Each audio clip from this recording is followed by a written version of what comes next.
Hello everyone, welcome to today's video. আজকের এই ভিডিওতে আমরা এমন কিছু ট্যাগ নিয়ে কথা বলবো যেগুলো প্রিভিয়াস ক্লাসে আমরা কখনো আলোচনা করি নাই। প্রিভিয়াস ক্লাসে আমরা যে ট্যাগগুলো দেখছিলাম, এই ট্যাগগুলো সাধারণত আমরা একটা ওয়েবসাইটে কীভাবে সম্পূর্ণ বিল্ড আপ করতে হয় সেই সম্পর্কে জানতে পারি নাই।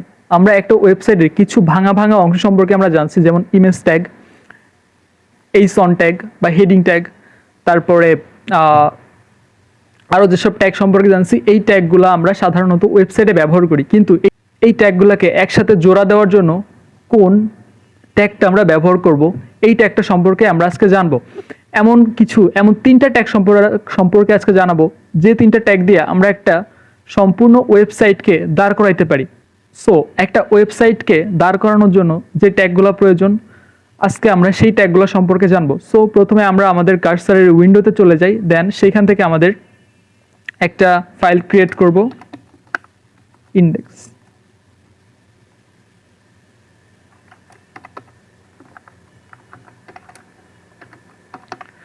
ওকে, index.html। ওকে, এখন অনেকের প্রশ্ন থাকতে পারে আমি এখানে ইন্ডেক্স নাম কেন দিলাম। এখানে আমরা যে কোনো নামই দিতে পারি, বাট ইন্ডেক্স দেওয়ার একটা কারণ আছে। আজকে সেই সম্পর্কে একটি কথা বলবো যার জন্য ইন্ডেক্স নামটা দেওয়া হয়েছে। এখানে যখন আমরা কোনো একটা ওয়েবসাইট ক্রিয়েট করব অ্যান্ড সেখানে মাল্টি পেজ থাকবে, মাল্টি পেজ অর্থাৎ অনেকগুলা পেজ থাকবে, সেই পেজগুলোতে অবশ্যই হোম থাকবে, পোর্টফোলিও থাকতে পারে, অ্যাবাউট সেকশন থাকতে পারে, কন্ট্যাক্ট সেকশন থাকতে পারে, এমন অনেক কিছু থাকতে পারে। কিন্তু আমরা যখন একটা ওয়েবসাইট ক্রিয়েট করব, তখন ওয়েবসাইটটা হোস্ট করার জন্য আমাদের যে ডিফল্ট পেজ নিবে, সাপোজ আমরা একটা ওয়েবসাইট ক্রিয়েট করছি যেখানে হোম, কন্ট্যাক্ট, পোর্টফোলিও অনেক কিছুই আছে, বাট এইখানে যখন আমরা লাইভ করতেছি আমাদের ওয়েবসাইটটা, তখন বাই ডিফল্টভাবে আমাদের ওয়েবসাইটে কোন পেজটা সবার আগে দেখাবে এইটা ডিসাইড করে দেয় আমাদের index.html। সো যে ফাইলটার নাম index.html হবে, আমাদের ওয়েবসাইটের যে পাবলিশার আছে সে আগে ওই পেজটা পাবলিশ করবে। অর্থাৎ যদি আমরা কোনো ওয়েবসাইটে ঢুকি, তাহলে যে index.html নামে যে ওয়েবসাইট বা যে পেজটা আছে, ওই পেজটা সবার আগে আসবে। সো এই কারণে আমরা আমাদের পেজের ফার্স্ট নেম বা প্রথমটা নাম, যেমন যেটা আমাদের হোম থাকে, হোম পেজের নাম আমরা সব সময় index.html রাখি। এখন এখানে আমাদের বেসিক স্ট্রাকচার রাখি। তারপরে আমরা সর্বপ্রথম যে ট্যাগটা সম্পর্কে জানবো, সেই ট্যাগের নাম হচ্ছে হেডার ট্যাগ। হেডার ট্যাগ, এই হেডার ট্যাগটা কি, এটা সম্পর্কে যদি আমরা ছোট করে একটু দেখি। এই যে একটা ওয়েবসাইট আছে, এখন এই ওয়েবসাইটের ভিতর দেখেন এইখান থেকে উপরের দিকে এই যে সেকশনটা আছে, এখানে এটা হচ্ছে লোগো, এটা হচ্ছে এর প্রোডাক্ট সেকশন, এটা হোম সেকশন, অ্যাবাউট সেকশন, এটাকে বলে ন্যাভবার। এখন যে সেকশনে আমাদের লোগো থাকে, প্লাস আমাদের নেম থাকে, অ্যান্ড আমাদের যে ন্যাভ অপশানগুলো থাকে, এইটাকে বলা হয় হেডার ট্যাগ। মানে এই হেডারের ভিতর আমাদের যে ওয়েবসাইটের বেসিক কিছু ইনফরমেশন থাকে, যেখান থেকে সে ওই ইনফরমেশনগুলো গেইন করতে পারবে। যেমন আমরা প্রোডাক্টে যদি ক্লিক করি, এটা আমাদের প্রোডাক্টে নিয়ে যাচ্ছে। আমরা যদি অ্যাবাউটে ক্লিক করি, তাহলে এটা আমাদের অ্যাবাউট সেকশন নিয়ে যাচ্ছে। এখন যদি আমরা কন্ট্যাক্টে ক্লিক করি, তাহলে আমাদের কন্ট্যাক্ট সেকশন নিয়ে যাচ্ছে। সো এইটাকে বলে হেডার সেকশন, বা এটাকে আমরা ন্যাপ সেকশন বলি। আমরা অবশ্যই হেডার সেকশন বুঝতে পারছি। ওকে, এখন আমরা যে ট্যাগটা নিয়ে কথা বলবো, এই ট্যাগটার নাম হচ্ছে ন্যাভ ট্যাগ। ন্যাভ ট্যাগের কাজ কি, আমি তো আপনাদের প্রথমেই বললাম, এই যে প্রোডাক্টের অপশনগুলো আছে, এগুলাকে প্রতিটা ন্যাভের ভিতর আছে। সো এইগুলাকে আমরা ন্যাভ ট্যাগ ধরতে পারি। সো ন্যাভ ট্যাগের কাজ হচ্ছে, আমরা এখানে প্রথমে যদি একটা সাধারণ স্ট্রাকচার করি, সবার প্রথমে আমরা আগে আমাদের লাইভ সার্ভারে ওপেন করি এটা। ওকে, আমাদের লাইভ সার্ভার ওপেন হয়ে গেছে। এইখানে আমরা পাশাপাশি নিয়ে আনি, তাহলে আমাদের বুঝতে সুবিধা হবে। ওকে, দ্যাটস ইট, আমরা পাশাপাশি নিয়ে আনিছি। তো এইখানে আমরা H2 এর ভিতর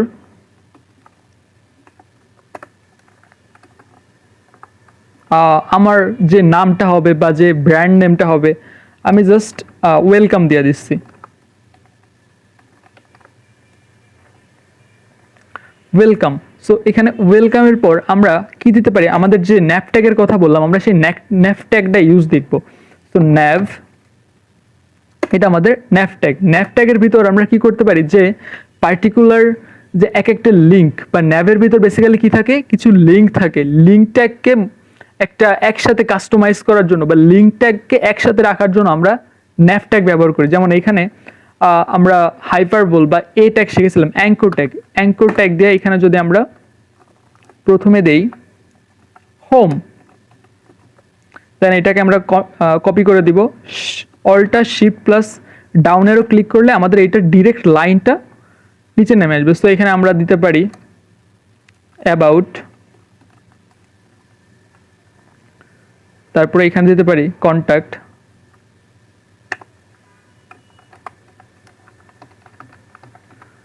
দিতে পারি। তাহলে দেখেন এইখানে যে আমাদের এক সোজা লাইনে চলে আসছে, ন্যাপট্যাগের ভিতর দেওয়ার কারণে এগুলা একদম সোজা লাইনে বা এগুলাকে আমরা একসাথে নিয়ে নিছি। ন্যাপট্যাগের কাজ আমরা ভিজুয়ালি দেখতে পারবো না, যখন আমরা স্টাইল করব তখন আমরা ন্যাপট্যাগের অনেক কাজ দেখব, ন্যাপট্যাগকে ধরে আমরা অনেক কিছু করতে পারবো। সো আই হোপ আপনারা বিষয়গুলো বুঝতে পারতেছেন। যেমন হেডিং ট্যাগ, হেডারের ভিতর থাকবে ন্যাপট্যাগ, তারপরে আরো অনেক কিছু থাকবে। সো আই হোপ আপনারা হেডিং ট্যাগ এবং ন্যাপট্যাগের ব্যাপারটা ক্লিয়ার হয়েছে। ন্যাপট্যাগ এই যে লিঙ্কগুলো আছে, এই লিঙ্কগুলোকে একসাথে রাখার কাজ করতেছে। ওকে, এরপর আমরা যে ট্যাগটা নিয়ে কথা বলবো সেই ট্যাগটার নাম হচ্ছে মেইন ট্যাগ।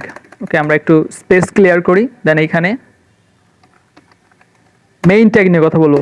এই মেইন ট্যাগের কাজ হচ্ছে আমরা যখন কোনো একটা ওয়েবসাইট ক্রিয়েট করব তখন এই মেইন ট্যাগের ভিতর আমরা আমাদের সম্পূর্ণ ওয়েবসাইটের যে মেইন বডিটা আছে এই বডিটা রাখবো। আমরা যদি আমাদের এই ওয়েবসাইটটা দিয়ে একটু দেখি, এখানে দেখেন আমাদের এই যে ওয়েবসাইটের এটা তো আমরা হেডিং দেখতে পারলাম। এরপরে যে এই যে সেকশনটা আছে এইখান থেকে একদম কন্ট্যাক্টের নিচে পর্যন্ত এই লাইনটার উপর পর্যন্ত যে সম্পূর্ণ বডিটা আছে এইটাকে আমরা মেইন ট্যাগের ভিতর রাখতেছি। তার মানে আমরা আলাদাভাবে বোঝাচ্ছি যে এইটা হেডার, এইটা মেইন, অ্যান্ড নিচে গিয়ে আমরা ফুটার সম্পর্কে জানবো। সো আপনারা অবশ্যই বুঝতে পারছেন যে মেইন ট্যাগের কাজ কি। মেইন ট্যাগের কাজ হচ্ছে মেইন বডিটাকে আলাদা করে রাখা। আশা করি আপনারা মেইন ট্যাগ সম্পর্কে ক্লিয়ার। এরপরে আমরা আরেকটা ট্যাগ সম্পর্কে জানবো, সেই ট্যাগটার নাম হচ্ছে সেকশন ট্যাগ। সেকশন ট্যাগের কাজ কি? সেকশন ট্যাগও আমাদের জন্য খুবই গুরুত্বপূর্ণ, যেখানে আমরা পুরো মেইন বডিটাকে আমরা আলাদাভাবে সিএসএস দিয়ে আমরা কাস্টমাইজ করব। তেমনি আমরা আলাদা আলাদা এক একটা সেকশনকে আমরা আলাদাভাবে কাস্টমাইজ করব। যেমন সেকশন ট্যাগের কাজটা আমরা যদি একটু দেখি, এখানে প্রথমে আমরা যদি সেকশনে চলে যাই, এই যে আমাদের এই ওয়েবসাইটের ভিতর এখানে দেখেন, এখানে একটা এই হেডারের নিচে থেকে এইখানে হেড হোম পর্যন্ত, এই পর্যন্ত এই যে নিচে একটা যে আমরা দাগ দেখতে পাচ্ছি এই পর্যন্ত আমরা একটা সেকশন দিয়ে রাখছি। মানে উপরের স্টাইল এক ধরনের হবে, ভিতরে এই দাগ থেকে নিচের এই দাগ পর্যন্ত ভিতরের স্টাইল অন্য ধরনের হবে। আমরা যখন প্রোডাক্টে যাব তখন প্রোডাক্টের স্টাইলটা অন্য ধরনের হবে। স্টাইল অন্য ধরনের বলতে আমরা এখানে বোঝাচ্ছি এখানে হাইট চেঞ্জ হইতে পারে, উইথ চেঞ্জ হইতে পারে, এইগুলো চেঞ্জ হবে, বা পিছনের ব্যাকগ্রাউন্ড চেঞ্জ হবে। যেমন এইখানের ব্যাকগ্রাউন্ডে পিছনের দিকে কেমন দাগ ছিল, বাট এইখানের যে সেকশনটা আছে এই সেকশনে কিন্তু এমন নাই। সো আমরা এটা আলাদা আলাদা এক একটাকে সেকশন ধরবো। সো আমরা একটা ইন্ডিভিজুয়াল জায়গাকে বোঝানোর জন্য আমরা সেকশন ব্যবহার করতে পারি। যেমন হোমের জন্য একটা সেকশন, প্রোডাক্টের জন্য একটা সেকশন, আবার অ্যাবাউটের জন্য আরেকটা সেকশন, কন্ট্যাক্টের জন্য আরেকটা সেকশন। এইভাবে আমরা সেকশন ডিভাইড করতে পারি।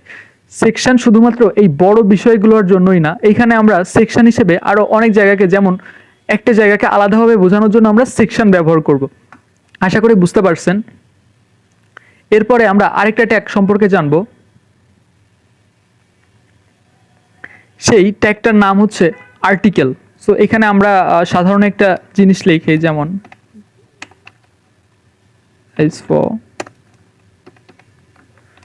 আমরা লরেমের কিছু ওয়ার্ড নিই, লরেমের 4 ওয়ার্ড নিলাম। ওকে, লরেমের 4 ওয়ার্ড আমাদের চলে আসছে। এই যে লরেমের 4 ওয়ার্ড আমাদের চলে আসছে। এখন এইখানে পি রাখি, পি এর ভেতর লরেমের 20 ওয়ার্ডস রাখি। ওকে, পি এর ভিতর আমাদের 20 ওয়ার্ড চলে আসছে। এখন আমরা সেকশন ট্যাগ সম্পর্কে অবশ্যই বুঝতে পারলাম। এরপরে আমরা আরেকটা ট্যাগ সম্পর্কে জানবো, সেই ট্যাগটাকে আমরা অন্য একটা সেকশনের ভিতরে রাখবো। ওকে, তা আমাদের এই সেকশনের কাজ হচ্ছে এইটুকু নিয়ে। সো ও এর উপরেরটুকু ও সামলাবে, এই সেকশনটা এইটুকু সামলাবে, অ্যান্ড নিচের যে সেকশনটা আছে এইটা আমরা H3 ট্যাগ দিই, লরেমের 5 ওয়ার্ডস দিই। হ্যাঁ, লরেমের 5 ওয়ার্ডস চলে আসছে। এই লরেমের ভেতর আমরা আরেকটা ট্যাগ সম্পর্কে জানবো, সেই ট্যাগটার নাম হচ্ছে আর্টিকেল।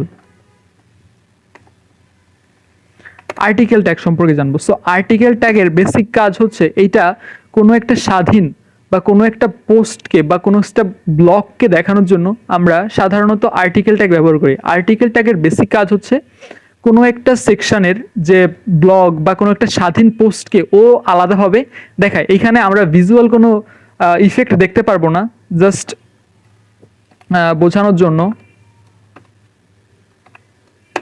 আমরা জাস্ট এইটাকে একটু আলাদা করে দিলাম। সো এই উপরের টুকু এইখান থেকে এই পর্যন্ত আছে হচ্ছে সেকশনের ভিতর, একটা সেকশনের ভিতর, অ্যান্ড তারপরে এইখান থেকে এই পর্যন্ত আছে আরেকটা সেকশনের ভিতর। সো আই হোপ আপনারা বুঝতে পারছেন যে এখানে আমাদের সেকশন ট্যাগের কাজ কি। ওকে, আমরা সেকশন ট্যাগ সম্পর্কে জানলাম। তাহলে এইটা আমাদের হইলো হেডার, এই উপরেরটুকু হইলো আমাদের হেডার, অ্যান্ড নিচের যে বডির মেইন পর্যন্ত, এই মেইন পর্যন্ত আমরা কি শিখলাম? এই মেইন পর্যন্ত হচ্ছে আমাদের যে মেইন বডিটা আছে। ওকে, আমাদের ওয়েবসাইটের বডিটা আছে। এরপরে আমরা যে ট্যাগটা সম্পর্কে জানবো সেইটার নাম হচ্ছে ফুটার ট্যাগ। ওকে, সো আমরা ওয়েবসাইটকে বলে দিব যে এটা আমাদের হেডার, এটা আমাদের মেইন সেকশন, অ্যান্ড এটা আমাদের ফুটার সেকশন। ফুটার সেকশনে আসলে কি থাকে এটা যদি আমরা দেখতে চাই তাহলে আমাদের ডেমো ওয়েবসাইটে যাইতে হবে। অ্যান্ড এইখানে দেখেন আমাদের এইখান থেকে ফুটার ট্যাগ শুরু হয়েছে। আমরা যদি একটু বড় করি, এইখান থেকে দেখেন এই পর্যন্ত ছিল আমাদের কন্ট্যাক্ট, এই পর্যন্ত ছিল আমাদের কন্ট্যাক্ট সেকশন। এর নিচে থেকে আমরা যেগুলো লিখছি, এই যে আমাদের বিভিন্ন ওয়েবসাইট লিঙ্ক দিয়েছি, বা আমরা কন্ট্যাক্ট আছে বিভিন্ন ধরনের লিঙ্ক দিয়েছি, বা আমাদের যে কপিরাইট ক্লেমটা আছে এটা আমরা কপিরাইট ক্লেম করতেছি এই ফুটার সেকশনে। সো ফুটার সেকশনটা হচ্ছে একটা ওয়েবসাইটের একদম নিচে যে অংশটুকু থাকে সেটাকে আমরা সাধারণত ফুটার সেকশন ধরি। আশা করি আপনারা ফুটার সেকশনটা বুঝতে পারছেন। সো ফুটার সেকশনের কাজ অবশ্যই আপনারা আমি একটু লেখা দেখাই। এখানে যদি আমরা ট্রাই করি, এখান থেকে আমরা কিছু একটা নিয়ে আসি, সেটা আমরা ফুটারের ভিতর রেখে দিই। সাপোজ এটা আমরা নিয়ে আসিলাম, Ctrl+V। ওকে, সো এটা আমাদের এই যে চলে আসছে। তাহলে এখানে একটা বিয়ার ট্যাগ দিয়ে দিই, দেখতে ভালো দেখাবে। সো এইটা আমাদের এই উপরের টুকু, এইটুকু এই পর্যন্ত ছিল আমাদের হেডার ট্যাগ। তারপরে এই নিচে থেকে এই পর্যন্ত ছিল আমাদের মেইন ট্যাগ, আর একদম শেষেরটুকু হচ্ছে ফুটার ট্যাগ। সো আজকের আমি যেগুলো করালাম এইগুলো আপনারা জাস্ট ফুটার, হেডার, মেইন এই জিনিসগুলো একটু বুঝলে হবে। এরপরে আমরা HTML এরপরে CSS দিয়ে যখন কাজ করব তখন এই বিষয়গুলো আমরা একটু আলাদাভাবে বা একটু ভালোভাবে জানবো। Okay, thanks for watching the video. দেখা হচ্ছে পরের ভিডিওতে।